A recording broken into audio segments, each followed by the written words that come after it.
Oh, is this thing on? Excuse me. Had a little video I wanted to do here. Of course, I always do the missing persons and everything, but this is not a missing person, but an unidentified missing person. Person. Wasn't missing, excuse me. But this story is so strange and bizarre, it just makes you wonder who this person was. And the story goes that a boy, or yet let alone a teenager up in the 15, between I'd say 15, 17 years old. They have numerous ages throughout this story. If anybody wants to look it up, I'll give the story of it, but I'm just gonna, of course, brief over and show a photo of the person. And it's just very, very sad story. Man, make you wanna, choke up inside. And of course, when I look at this kid, man, you can see the sorrow and the despair. And it only shows to me that, kids of today or even of back in the past, there's been always some type of parent that's a piece of shit and should have never have dropped the friggin' seed into anyone and gave birth. It sucks to say, it's sick to say that way, but you know what? To me, these days and back in the day, I believe that people should really be prepared for children. And I mean literally be prepared. There should be more done in schooling for preparing anybody that thinks they can take the burden or take on the insanity that brings forth, especially in stories like this, brings forth the insanity piece of it. Damn it all. And if you're not prepared, and if you're not, ready for any kind of child coming in the world, then any woman or man should have your parts tied or snipped. Get rid of it. If you feel in your life that you are not going to be able to take any kid responsibility on, I advise you right now, and I think a law should be made that you should just get yourself fixed, period. And this is one sad story that explains it all. And back in 1961, this is actually, I believe, the date that the kid literally was buried. Prior to that, it was in April when he died, as the story goes. And they say the boy or the teenager was a wanderer, drifter, and people picked him up, and for whatever reason, I don't know why he stayed in this area or why he continued to be, hitchhiking and getting rides with everybody. The only thing that they can describe, someone did take a picture, and there was one thing, RL was on his arm, plus a heart, meaning RL plus love, meaning his name, the girl's name, and he had a photo of him and the girl, which they said it wasn't very good quality. I don't believe I seen it, but I have seen the face of the boy. And I think I got an image of what would be the drawing, maybe of a sketch artist back in the day. Of course, back in the day, you didn't have, all the time cameras, photos. You had sketch artists and stuff. Even if they were to do pictures, back in the day, developing film take up to 2 days. it did get up to the point where it'd be an hour, go to the photo mat, which I actually have a picture of one in Air Mass. Used to be a photo mat, 1 hour developing, but before it would take a couple days or so, let alone,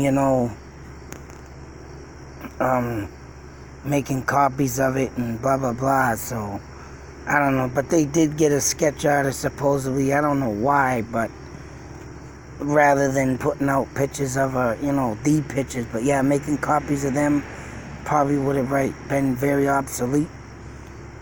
So I don't know if this guy literally drew all these pictures, but it was nationwide and it hit.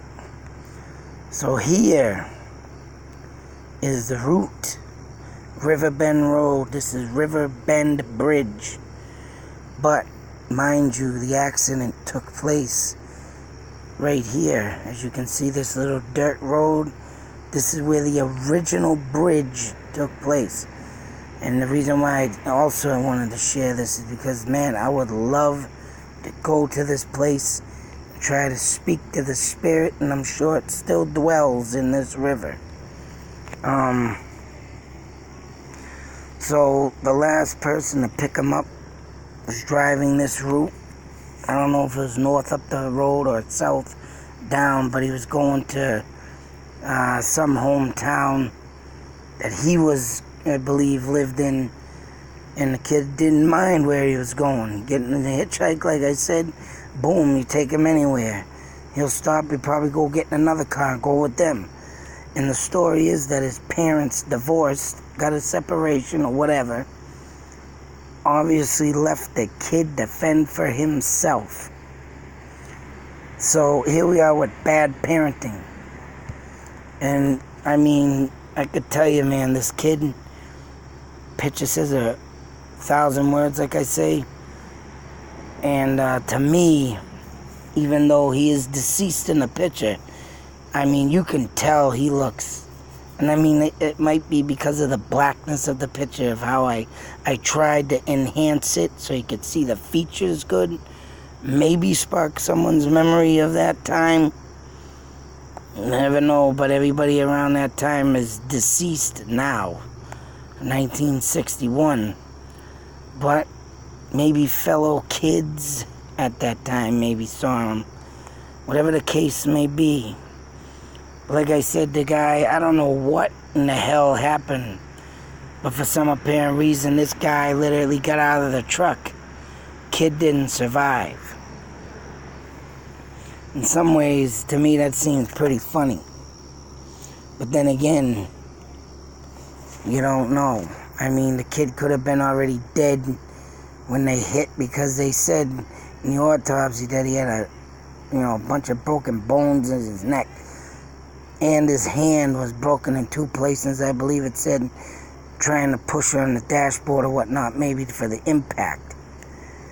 So, I mean, he tried to save himself, but back in the day, no seatbelt. I didn't even say seatbelts, no airbags, nothing to support you. Seatbelts, I don't even care for them damn things. I've been in accidents and they never saved my life. I actually got into an accident figure and the seatbelt got stuck. And that's what I think of seatbelts. But, yeah, so this kid ended up getting a broken neck. I don't know if it happened on the impact of the water or the bridge, because they said the guy veered off to the wooded bridge railings. So I don't know what the hell this guy was doing. For this kid to be traveling like this, it's about a wonder why he didn't even encounter a friggin' serial killer or something. But this is Tennessee, just so everybody's aware. No, Alabama, excuse me. Duh, it says it right there. And of course, Tennessee's up from Alabama. I thought it was Tennessee, but Alabama.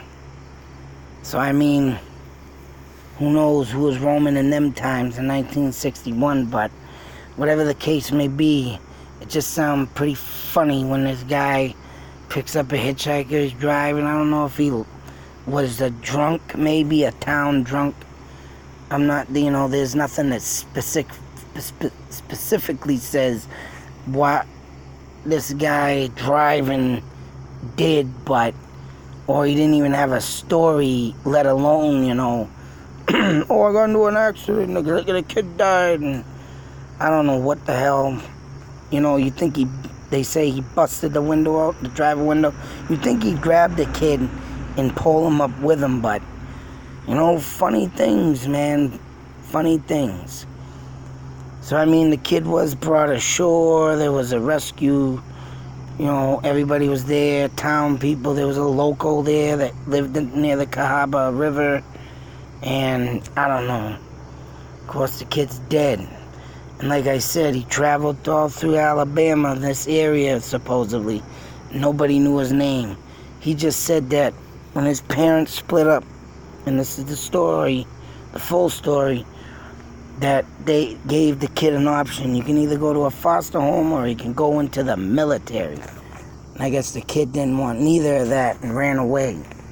So sad story. Sad friggin' story. His own parents wouldn't even fight custody. Makes me want to go back in time and punch them people in the face. You let this kid wander out into the world.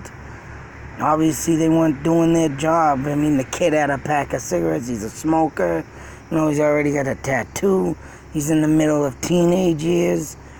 He could have been a little, maybe a delinquent, I can't say, but as you can see of the story, people didn't badmouth this kid.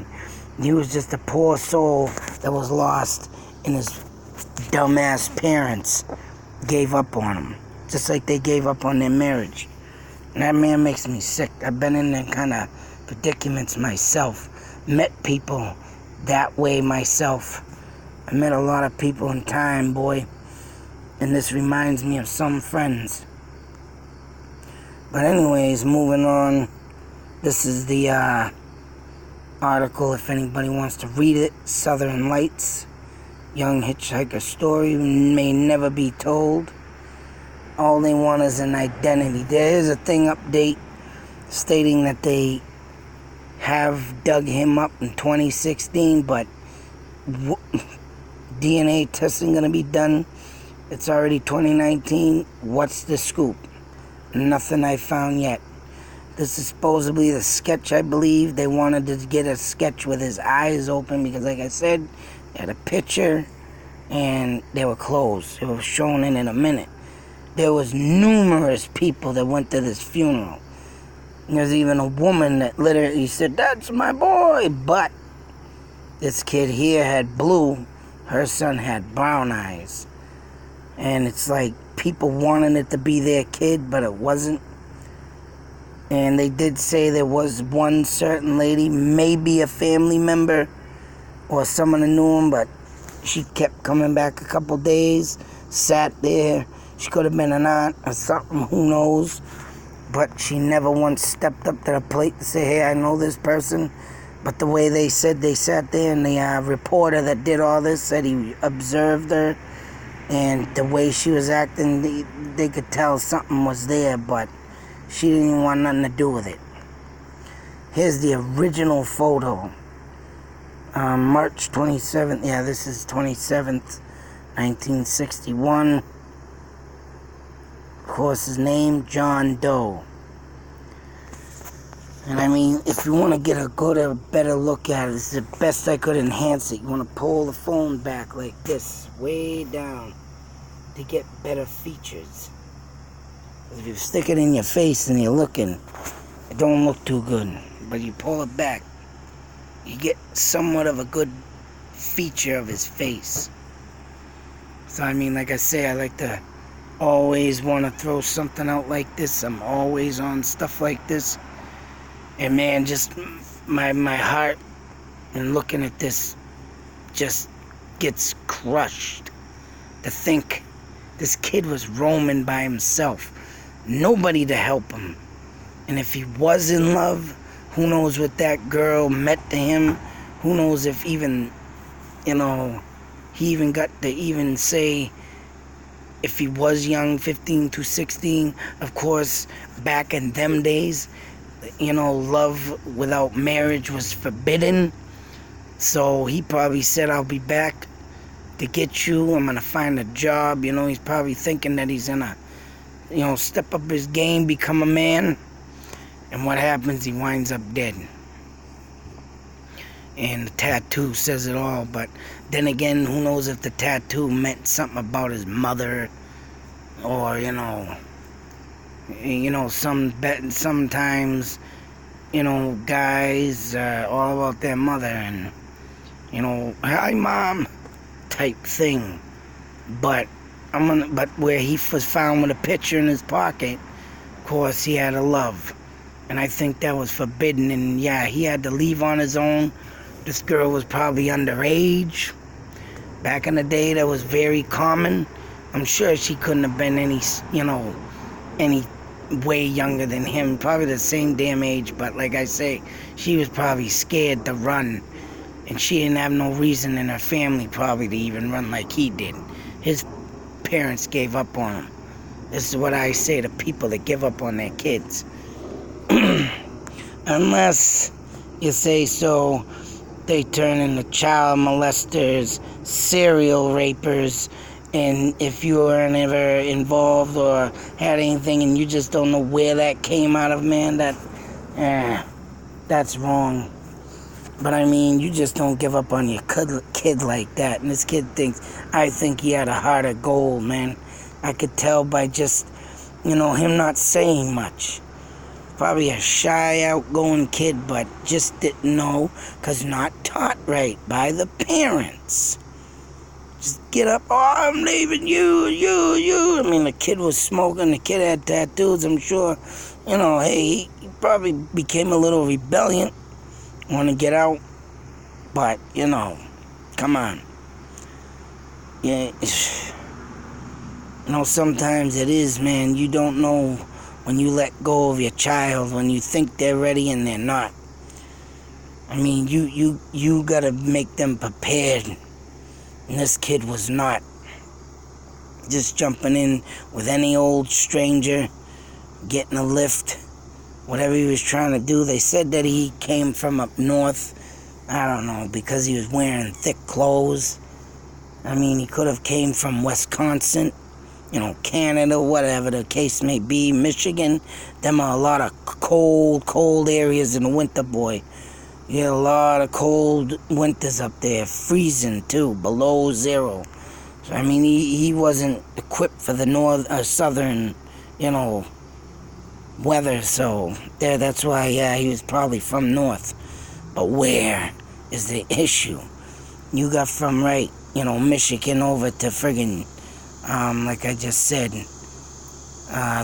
all them chilly states. Could even be from Buffalo, New York. I mean, but whatever the case may be. Oh, what is that?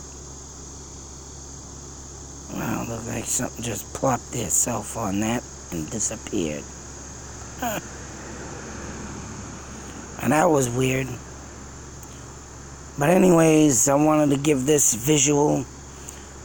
Anybody that's struggling, man, don't go running on your own if you don't think you're ready. I mean, try and get some help before you go running out there on your own. It's like you ain't gonna know, like this driver of the truck, you don't know if he was like the town drunk, drinking, oh, I'll pick you up, and then drive off the friggin' bridge later on, Try and talk to someone, try and get some help, man. And here's this kid, still to this day, unidentified. Nobody knows who he is, nobody knows where he came from. Parents gave up on him. How sick can that be? And, sad, man, sad story. I'm sure he wanted to have a love of his life, family, kids, but he had to get his life straightened out. But there, his woman will wait. He's probably already done passed away. Maybe he found someone new, but just to know that, that person had left and you never see him again, you're in love, it's like, damn, gone. Always think, here today, gone tomorrow. Don't take anything for granted is right. Especially when you don't know or don't have the street smarts. Talk to someone. Come talk to me. I got lots of street smarts. I've been running the streets since I was 5. Think you got problems? Give me a chat with the comments. Don't wind up like this, man. That's just too bad. Gone. Wasted life, and I bet you he's probably one of the good ones. Only the good die young. Oh, I hate that, man. I hate it when the good are taken first. Till that next video, be safe, take care. Out.